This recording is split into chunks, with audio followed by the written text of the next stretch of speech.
हरे कृष्णा प्रभु जी, हरे कृष्णा माता जी, आप सबके चरणों में दंडवत प्रणाम। तो आज वेलकम है आपका एपिसोड 4 में, जहां पर हम वैष्णव अपराध के ऊपर बात करने वाले हैं, भक्तों से ईर्ष्या करना और घृणा करना। तो इसका एक्सप्लेनेशन भी यहाँ पर दिया गया है। इस वेबसाइट का लिंक मैंने हर एक एपिसोड के नीचे डाला हुआ है, आप देख सकते हैं। किसी वैष्णव से ईर्ष्या करना, उसकी मृत्यु या कष्ट की कामना करना और उससे उद्देश्य से कार्य करना और वैष्णव के प्रति द्वेष की भावना से प्रेरित अन्य विचार, वाणी और कर्म इस श्रेणी में आते हैं।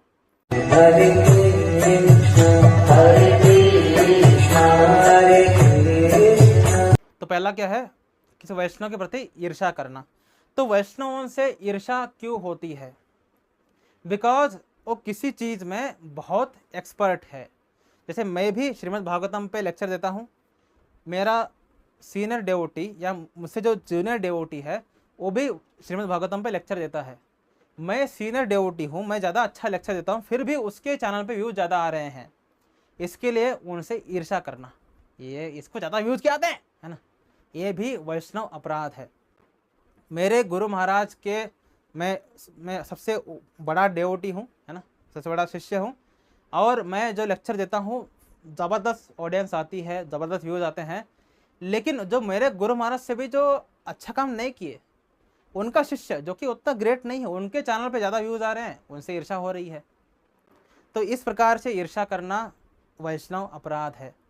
उसमें अनेकों बातें आते हैं, जिसमें इसमें और एक बताया गया है, उनकी मृत्यु या उनको कष्ट मिले ऐसी भगवान से कामना करना कि ये इतना ग्रो क्यों हो रहा है ना, काश सत्यानाश हो जाए इसका।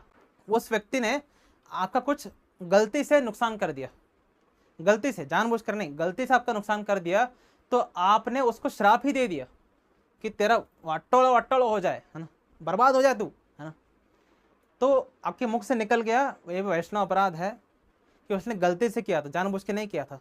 और अगर जानबूझ कर भी किया है उसने, तो उसका बर्बादी करना कृष्ण के हाथ में है ना।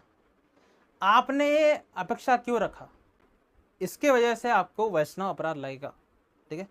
तो हमें इस प्रकार के वैष्णव अपराध को अवॉइड करना चाहिए। तीसरा क्या है? इस उद्देश्य के लिए कार्य करना। यह एक तो है कि हमने ऐसा इच्छा रखा कि हम उसका नुकसान हो जाए, कृष्ण भगवान इस व्यक्ति ने मेरा इतना नुकसान किया है, मर जाइए, है ना। इस प्रकार से आपने कृष्ण के प्रति जा करके आपने चिल्लाना शुरू कर दिया, ये ठीक है। उसके बाद आपने ही प्लान करना शुरू कर दिया इसका नुकसान कैसे करें। जैसे इसमें फेमस एग्जांपल्स हम देखते हैं कि कोई भक्तिनी को अप्रोच करता है फॉर विवाह, ठीक है, आप मुझसे विवाह करो। अप्रोच किया, उसने सीधा मना कर दिया। 2-3 बार उसने अप्रोच किया, मना कर दिया, छोड़ के चला जा भाई, कृष्णा आपके लिए बेटर व्यक्ति रखे हैं। नहीं, वो व्यक्ति ने मुझे स्वीकार नहीं किया, तो देन हम उसके लिए गलत सोचेंगे क्या, कि इसको कभी पति ही ना मिले, है ना, मैंने इतना इससे प्रेम किया, मुझे रिजेक्ट कर दिया इसने। हाँ, ये हो रहा है, ठीक है, ये हो रहा है, क्योंकि शुरुआत के जो भक्त होते हैं वो क्रैकी होते हैं, ठीक है, वो भक्त कम भौतिक ही ज़्यादा होते हैं, तो भौतिक व्यक्ति की तरह ही सोचेंगे, है ना। उसके बाद आता है एक्ट करना ईर्ष्या में। जैसे हमने देखा है कि हमारे जो श्री संप्रदाय के रामानुजाचार्य जी हैं, उनसे लोग इतना ईर्ष्या करते थे। एक ब्राह्मण था जो इतना ईर्ष्या करता था कि उनकी हत्या करने के लिए उसने चरणामृत में विष डाल के उनको दे दिया था। ये क्या है? एक्ट करना, क्योंकि बहुत ईर्ष्या करता था।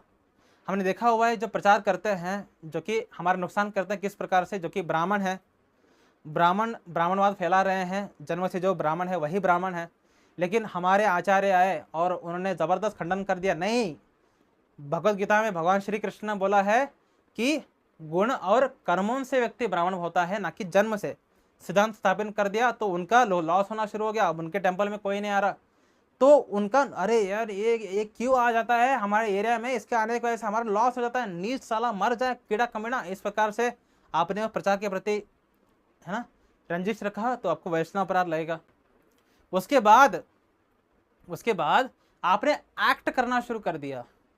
जैसे हमारे वृंदावन दास ठाकुर, ये कौन है?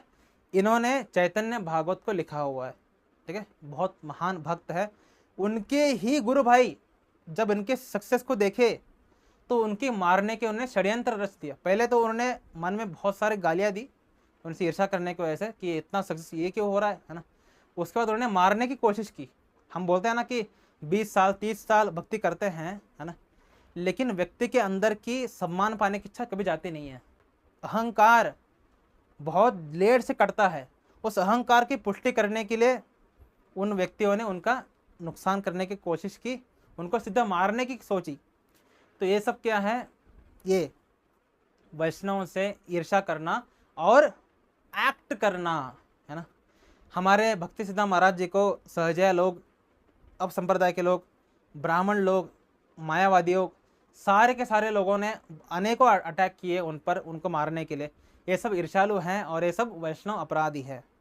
तो ये तो बहुत ज़्यादा फेमस एग्जांपल्स हैं। आजकल हम ये नहीं देखते, है ना, हो रहा होगा, लेकिन मंदिर में अगर कोई व्यक्ति बहुत अच्छे से प्रचार कर रहा है जिसके कारण आपकी इज्जत डूब रही है, तो आपने उसके पीछे पॉलिटिक्स खेला और उसको मंदिर से निकलवा दिया।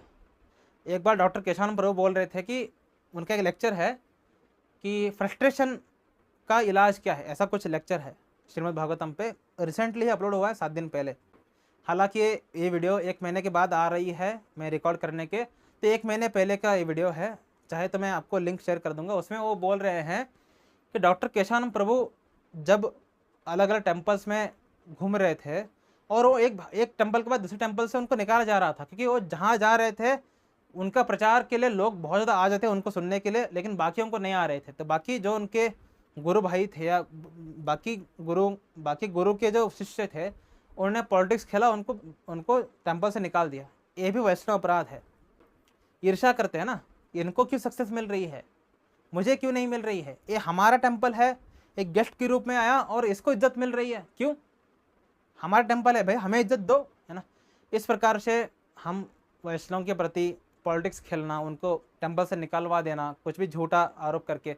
और दूसरा क्या है, एक बार हमारे अमोघलाल प्रभु कह रहे थे कि उनका एक लाइफ का सबसे वर्स्ट ईयर था जहाँ पर उनका खुद का दोस्त, जिनको अपना परम मित्र मानते थे, उसने उनका ब्रह्मचर्य नाश हो जाए इसलिए उन्होंने स्त्रियों को भेजा उनको सेडक्ट करने के लिए। तो यहाँ तक लोग चले जाते हैं। जैसे मिस्टर नायर, मुंबई का फेमस एग्जाम्पल है ना, उन्होंने जो ब्रह्मचारी थे उनका इमेज खराब करने के लिए उनने वैश्याओं को भेज दिया उनके पीछे। तो ये सब वैष्णव अपराध है। वैष्णव के प्रति ईर्ष्या की वजह से उनका किसी प्रकार से नुकसान करने की इच्छा, जैसे उनका इमेज डाउन करना। जैसे कुछ लोग क्या करते हैं, गुरु भाई हैं, मतलब इस्कॉन के ही हैं, लेकिन दूसरे वैष्णव की विरुद्ध वीडियो बनाते हैं कि उन्होंने ये गलती की, उन्होंने ये वीडियो में ये गलत बोला। सर आप अपना वीडियो बनाओ ना, आप अपना वीडियो बनाओ। आपको वीडियो में कुछ नहीं है क्या कंटेंट आपको देने के लिए? हमारे पास देखो दे, हमारे पास कंटेंट का कमी नहीं है, ईर्ष्या का हमारे पास ज़बरदस्त कंटेंट है और हम केवल ईर्ष्या पर ही वीडियो बनाते हैं, है ना, ईर्ष्या के साथ ही वीडियो बनाते हैं। लेकिन सर आपको भक्ति के बारे में प्रचार करना था, आप क्या कर रहे हैं? नहीं, ईर्ष्या का पालन करना बहुत इंपॉर्टेंट है ना। तो बाकी वैष्णव का है गलती निकालना ही उनका चैनल का मोटिव बन चुका है ना। ये सारे वैष्णव अपराधी हैं। जैसे इस्कॉन के ही अनेकों चैनल्स हैं, बोल रहा हूँ मैं, इस्कॉन के अनेकों चैनल्स हैं जो कि केवल और केवल दोष देखते हैं दूसरे वैष्णव में। उनका काम ही ये है, दोष देखना।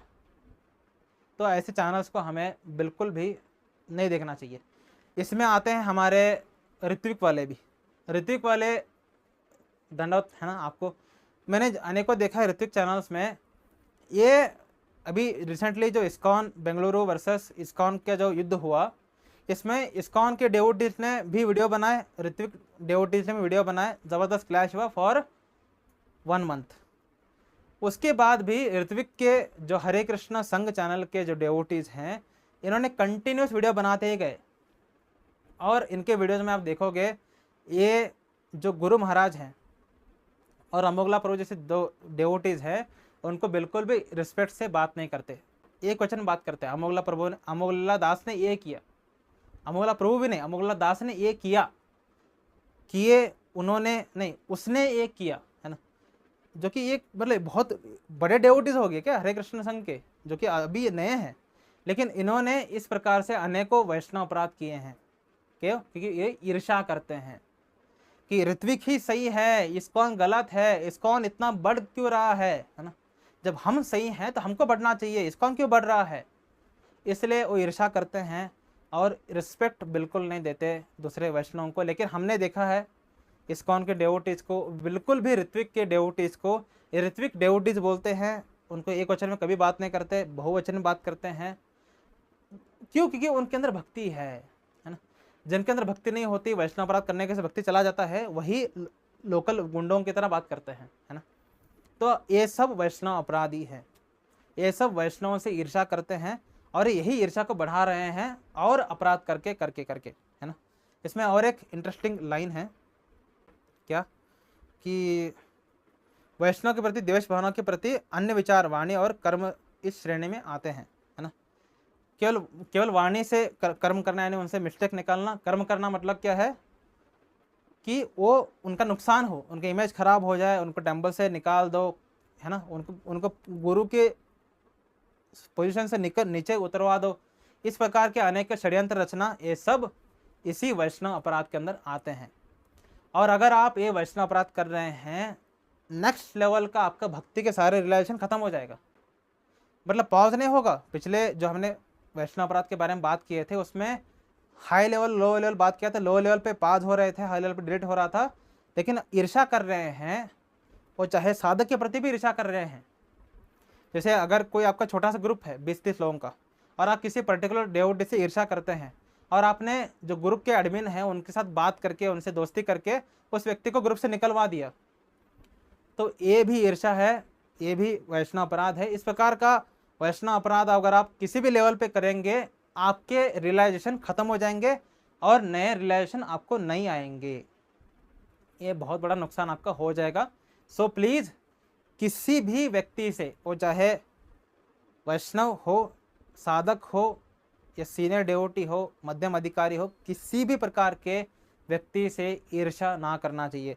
वो चाहे ऋत्विक वाले हो, उनसे भी हमें ईर्ष्या नहीं करना चाहिए, या अगर कोई दूसरे संप्रदाय का हो या कोई अब संप्रदाय का हो, हमें उनसे भी ईर्ष्या नहीं करना चाहिए। हम उनके तत्व को काट सकते हैं, उनके गलत सिद्धांत काट सकते हैं, लेकिन हम उनको रिस्पेक्ट करते हैं, हम उनसे ईर्ष्या नहीं करते। क्योंकि जब ईर्ष्या आती है, सबसे पहली बात रिस्पेक्ट चली जाती है और हम उनके बारे में ही सोचने समझने लग जाते हैं, हम अपना काम ही नहीं कर पाते।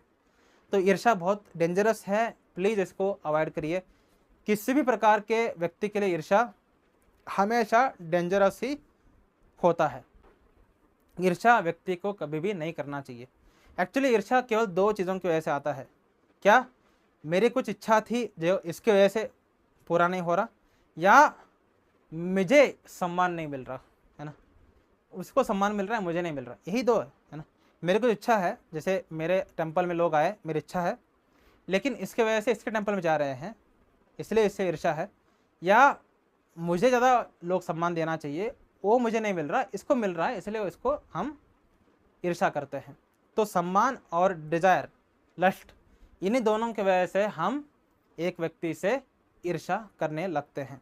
ठीक है, समझ आ रही है? ठीक है, चलते हैं अगले एपिसोड में। हरे कृष्णा।